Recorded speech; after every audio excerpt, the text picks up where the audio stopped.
آج ایک قطرہ بھی کافی ہوگا، اج ساہ بھی نہیں کھلے راہ بھی نہیں، انج ٹوک انوکھڑے ٹوکدے نہیں، ٹر پویں تے فاصلے مک جاندے، گھر بیٹھیاں پینڈے مکدے نہیں۔ آج قدم قدم چلیں گے۔ ماضی کے گناہ تو ایک آنسو سے دھوئے جا سکتے ہیں نا۔ وہ ایک فقیر تھا، بازار میں کھڑا رو رہا تھا، تو کسی نے روک کے کہا بابا کیا ماجرا ہے، کسی نے مارا ہے، کیوں رو رہے ہو؟ اس نے کہا نہیں کوئی ایسی بات نہیں، ان لوگوں کے رویے نے رلا دیا۔ کہا کیا مطلب؟ کہا بازار سے گزر رہا تھا، ان لوگوں کو دنیا میں کھوئے ہوئے دیکھا تو میرے دل میں ترس جاگا، تو میرا خیال یہ ہوا کہ ان بندوں کی رب کی صلح نہ کروا دوں۔ تو میں نے پھر اس سے بات کی، تو آواز آئی ٹھیک ہے لے آ ان کو میری چوکھٹ پہ، ایک آنسو سے سارے گناہ معاف کر دوں گا۔ میں بڑا خوش ہوا، میں ان سے بات کی، یہ الٹا میرا مذاق اڑانے لگے، جا بابا کام کر، تجھے کیا پتا دنیا داری کیا ہوتی ہے۔ تو وہ تو مان رہا تھا، یہی نہیں مان رہے، تو مجھے ان کے رویے پہ رونا آ رہا ہے۔ وہ کہتا ہے میں بخشنے پہ آمادہ ہوں، ہم تو مائل بکرم ہیں، کوئی سائل ہی نہیں، راہ دکھلائیں کسے، راہ رب منزل ہی نہیں، جلوائے طور تو موجود ہے، کوئی موسیٰ ہی نہیں۔ وہ تو کہتا ہے میں معاف کر دوں گا، لیکن یہ عجیب ہے کہ یہ آمادہ ہی نہیں ہے، یہ مان ہی نہیں رہے۔ تو مجھے ان کے رویے پہ افسوس آ گیا، ان کے رویے پہ رونا آ گیا، اس لیے میں رو رہا ہوں، ورنہ نے مجھے مارا نہیں، کوئی تکلیف نہیں پہنچائی۔ خیر اگلے دن وہی بزرگ قبرستان کے قریب سے گزرے تو دیکھا کہ وہ بابا قبرستان میں کھڑا رو رہا ہے، تو پھر روک گیا کہ بابا بازاروں میں بھی روتا ہے، قبرستانوں میں بھی روتا ہے، آج کیا ماجرا ہے؟ کہا آج بھی میرا ماجرا کل والا ہی ہے۔ کہا کیا مطلب؟ کہا کل بازار سے گزر رہا تھا، ان کو دنیا میں کھوئے ہوئے دیکھا، میرے دل میں ترس جاگا، تو میرا خیال ہوا ان بندوں کی اور رب کی صلح کروا دوں، تو وہ تو مان رہا تھا، وہ بندے ہی نہ مانے، تو آج میں ادھر آ گیا۔ میں نے کہا چلو ان سے بات کرتے۔ آج میرا خیال یہ ہوا کہ قبرستان والوں کی اور رب کی صلح کروا دوں۔ تو کہا پھر آج کیا بنا؟ کہا آج یہ مان گئے ہیں، وہ نہیں مانتا۔ تو صاحبو آج وہ مان رہا ہے، آج ہم مان جائیں۔ میں نے کتب میں پڑھا ہے کل قیامت کے دن نیکوکار بھی پچھتائیں گے۔ بدکاروں کا پچھتانا تو سمجھ میں آتا ہے، نیکوکار کیوں پچھتائیں گے؟ جب اپنے اچھے اعمال کی جزا دیکھیں گے تو پچھتائیں گے، جو چند لمحے ضائع کر دیے وہ بھی کیوں ضائع کر دیے۔ قیمتی زندگی ہے، یہ ٹوٹتی سانسیں، ان کی قدر کیجیے۔ ایک بزرگ فرماتے ہیں کہ مجھے اس بات کی سمجھ نہیں آتی تھی کہ جو قرآن نے کہا ان الانسان لفی خسر، بے شک انسان خسارے میں ہے، تو میں سمرقند کے بازار سے گزر رہا تھا تو وہاں ایک آدمی پھٹے پہ برف رکھ کے بیچ رہا تھا اور ساتھ آواز لگا رہا تھا۔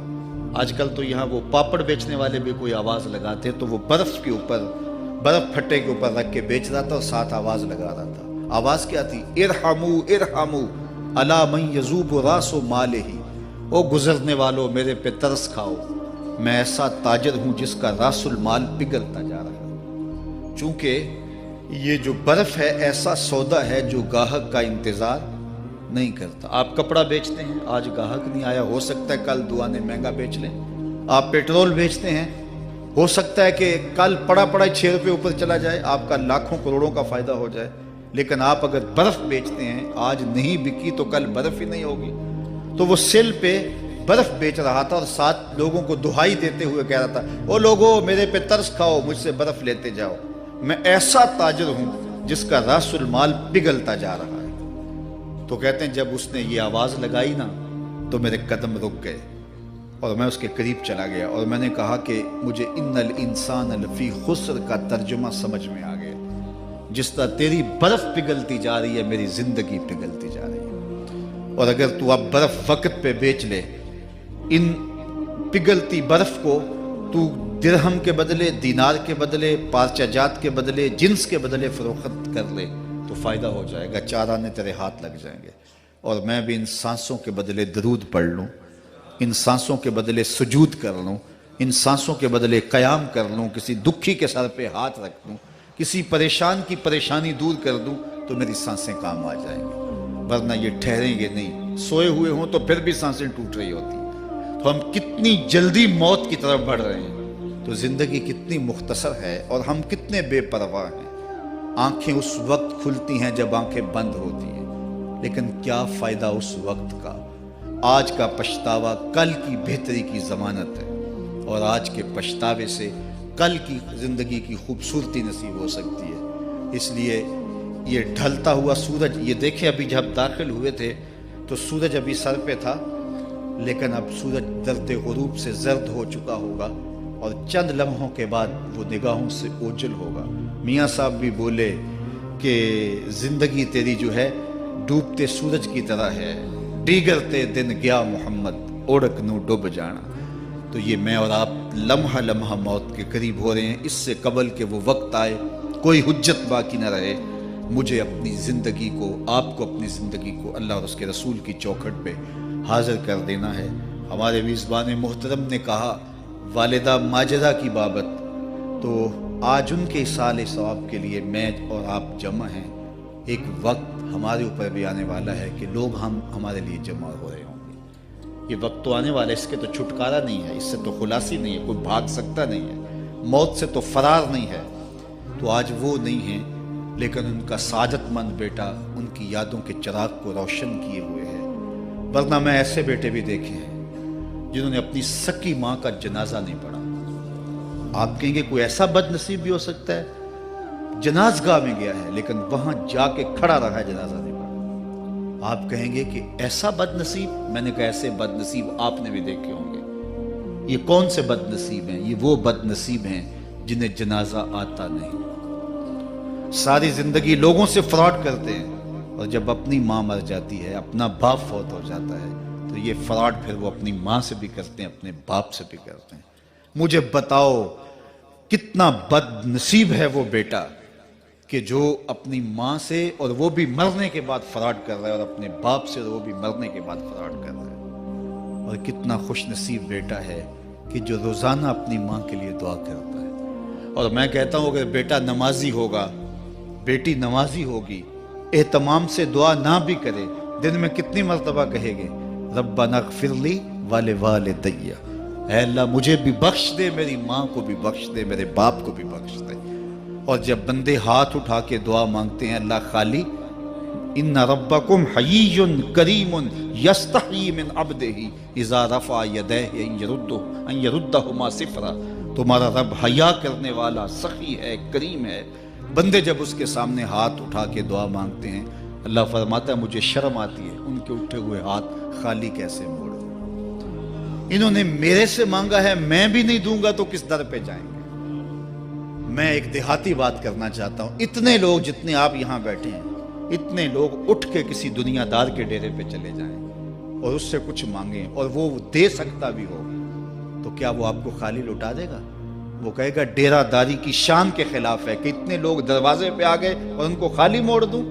تو جب تم اتنے بڑے ڈیرہ دار ہو اور تمہیں اتنی غیرت ہے کہ اتنے لوگوں کو خالی نہیں موڑتے، تو کریم خالی موڑتے؟ آؤ تو صحیح اس کی چوکھٹ پہ جھولی پھیلاؤ تو صحیح۔ پھر دنیا داروں سے مانگنا ہو تو ان کی زبان میں مانگنا پڑتا ہے۔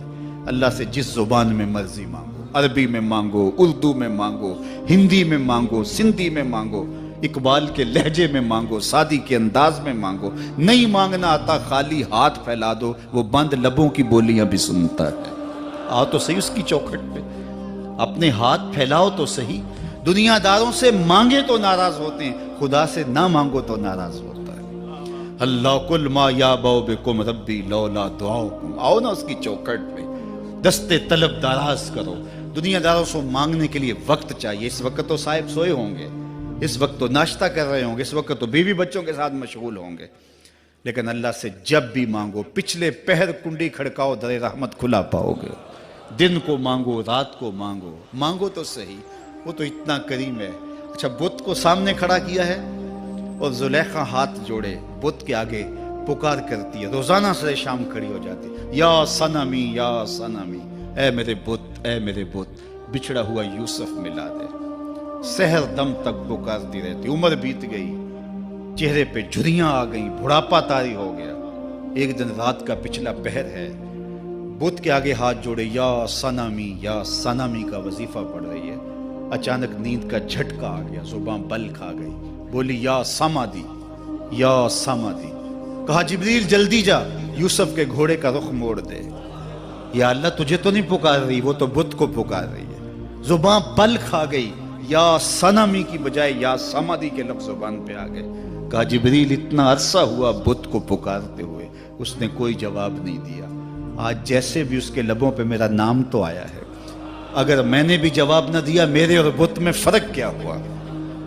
تو آؤ آج کی اس مجلس میں ہم ان کی والدہ کے لیے دعا مانگیں۔ اے عرش کے مالک، ان کی والدہ کو حضور کی ماں کا صدقہ جنت کی بہاریں عطا کر، اور ہم اپنے ماں باپ کے لیے بھی دعائیں مانگے۔ اے اللہ ہمارے ماں باپ کی مغفرت فرما، ماں باپ کی قدر کرو۔ میں نے یہ بھی پڑھا ہے، جو اپنے والدین کے لیے روزانہ دعا مانگتا ہے، والدین زندہ ہوں تب بھی، فوت ہو گئے ہوں تب بھی، روزانہ ماں باپ کے لیے جو شخص دعا مانگتا ہے، ساری زندگی اس کے رزق میں بے برکتی نہیں آ سکتی۔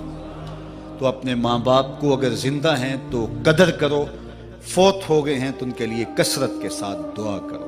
یہ گھنا سایہ ہے۔ کبھی آپ نے درخت کو دیکھا ہے کہ ساری دھوپ اپنے پتوں میں جذب کرتا ہے اور نیچے بیٹھنے والوں کو چھاؤں دیتا ہے؟ ماں باپ سارے دکھ اپنے اوپر لیتے ہیں، اپنی اولاد کو آسائش اور راحت پہنچاتے ہیں۔ قدر نعمت زوال نعمت کے بعد ہوتی ہے، جب نعمت پاس ہو تو قدر نہیں ہوتی، جب چھنتی ہے تو پتہ چلتا ہے کہ کتنی بڑی دولت تھی جو چھن گئی۔ میں تو آپ کیا، میری اور آپ کی حیثیت کیا، ماں کی کمی تو آمنہ کے لال نے بھی محسوس کی ہے۔ ایک دن حضور مسجد نبوی میں تشریف لائے، تا حد نظر صحابہ تھے۔ الحاوی للفتاوی میں امام سیوطی نے لکھا ہے، حضور کو دیکھا تو ادب سے کھڑے ہو گئے، بس یہ منظر دیکھنا تھا کہ چشمان اقدس سے آنسو چم چم جاری ہو گئے، اور حضور نے ایک ٹھنڈی آہ بھری اور روتے ہوئے کہا، لو ادرکت والدی او احدہما، کاش آج میرے ماں باپ زندہ ہوتے۔ انسان نے دکھوں کا دور دیکھا ہو نا، اچانک خوشحالیاں مل جائیں تو پھر انسان یہ آرزو کرتا ہے کہ میرے ماں باپ نے میرا وہ غربت کا دور دیکھا تھا، آج دولت کی چہل پہل بھی دیکھتے، آج میرے آنگن میں بہاریں بھی دیکھتے تو کتنے خوش ہوتے۔ اب حضور جب پیدا ہوئے تھے تو باپ کا سایہ سر پہ نہیں تھا، 6 سال کی عمر تھی، اپنی ماں کے ساتھ حضور مدینہ المنورہ گئے، واپسی ابوا کے مقام پہ حضرت آمنہ کی طبیعت خراب ہو گئی، اور انہیں لگا کہ یہ میری بیماری جان لیوا ہے۔ ام ایمن کو بلایا، کہا میرے بیٹے کو بحفاظت امیر قریش تک پہنچا دینا، پھر خود حضور کے سر پہ ہاتھ رکھا۔ سیدہ آمنہ سلام اللہ علیہا حضور سے کوئی باتیں کرنا چاہ رہی تھی لیکن ضبط کے بندھن ٹوٹ گئے۔ ابن حشام سیرت کی پہلی کتاب ہے، اس میں تفصیل سے یہ واقعہ موجود ہے۔ جب سر پہ ہاتھ رکھا تو حضرت آمنہ کی آنکھیں چھلکنے لگی اور روتے ہوئے آپ نے چند جملے کہے، کہا بیٹا ہر نئی چیز نے پرانا ہو جانا ہے، ہر باقی نے فنا ہو جانا ہے، میں بھی جا رہی ہوں، وذکر باق، لیکن میرا ذکر نہیں مٹے گا، وولدت طہرا، اس لیے کہ تیرے جیسا پاکیزہ بیٹا چھوڑ کے جا رہی